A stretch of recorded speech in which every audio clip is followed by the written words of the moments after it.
Hondo yapera takudzokera kumba manje. King nevanhu vese vakamirira kutigamuchira. Tese ngatigamuchirei mawarrior edu.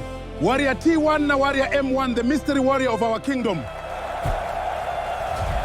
Wanzwa here kuti King vadedza vanhu vese nenhau yekuroorwa kwaprincess.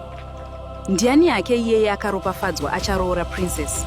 Ameno pamwe pana prince ari kuuya kuzomuroora. Ko iwe handiti ishamwari yako mubvunze ka? Hongu, ndiri ishamwari yake, asi ndiri mwana wemuranda ini, handikodzeri izvozvo. Ungazive here kuti murume acharoora princess ndiani?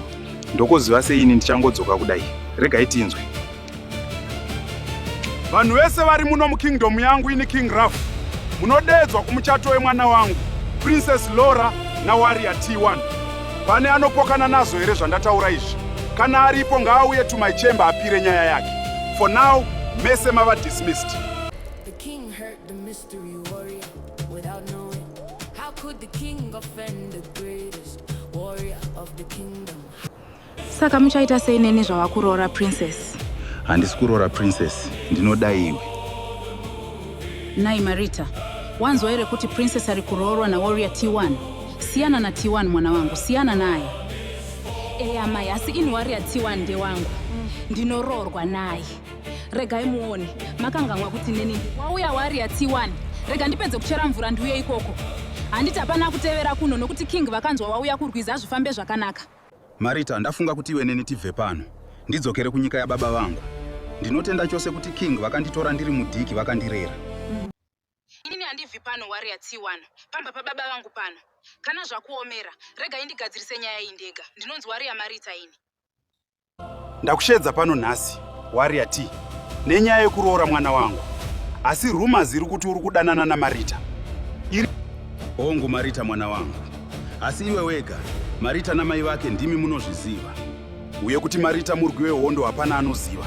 Saka ndikuita izvi kuprotecta Marita. Saka ndoda kuti mangwana urambe maita. Chibva pano. Marita, takakura tiri shamwari. Saka ndinoda kuti uve best girl wangu musi wemuchato wangu. Zvinoreva zvakawanda kwandiri kuti uve parutivi. Hongu, princess, ndichange ndiripo pamuchato wako. Ndiri best girl wako. Ndichifarira kuroorwa kwako na Warrior T1. Unoziva here kuti ndinokuda sasisi wangu chaizvo Marita. Vanhu vanoti takafanana toita sema twins. Sometimes ndombofunga kuti King ndi baba. King baba vangu. Zvingaita here izvozvo princess. Kungofanana chete imi nemi. Ko wavhundukei Marita? Iwe neni tinogara tichita majokes wani. Ndinoda kuenda kumarket na T1. Ehoi princess. Regai ndipedzise basa. Pane zvamaona zvamuri kuda here princess pamarket? Iwe T1, usanditi princess. Ndava mudiwa wako. Ita honey. Alright honey.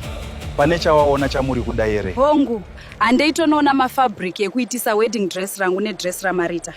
Kone uri kutaura zita ramaita pano nhasi, princess? Ko watsamwei T1, asi pane zvandakanganisa here. Handiti Marita ndi best girl wangu. Ko uri kuda kuti Marita aite best girl wemuchato wako sei princess? Ehe, Marita ishamwari yangu yemushandi wedu. Saka anoita zvandinoda pasina mubvunzo. Saka munongoona Marita semushandi chete. Mwana akakurira mumba menyu shuwa. Marita mira, iwe Marita. Marita, ndaona waibuda uchimhanya nebhiza. Dzokera iwe kuna princess. Manje makuroorana siyana neni. Handimudi princess ndoda iwe.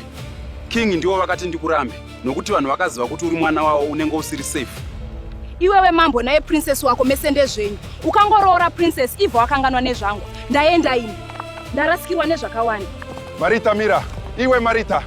Nguva yemuchato yasvika, saka ndava kuda kuti mangwana usarudze rokwe pahembe dzangu yekupfeka. Ende ndiri kufara chose nekuti nguva yacho yasvika uye zvinhu zvose zviri kufamba zvakanaka. Iwe princess, kutora murume wangu T1 nokuti uri mwana wamambo anozivikanwa. Neni ndiri mwana wamambo. Mese hamuzivi kuti ndini Warrior M1 nokuti ndinorwa ndakapfeka mask ndichivhiga identity yangu kuitira vavengi vasaziga kuti ndiri mwana wemuranda. Ndakarwa hondo dzakawanda ndichiwina side to side na Warrior T. Kudai pano Warrior T1. Ndinoda imi Warrior M1 ndorangarira tichirwa hondo tiri pamwe. Dzimwe nguva ndichikuwara uchindirapa. Warrior T1, nemwana wemuranda. Warrior T1, nemwana wemuranda.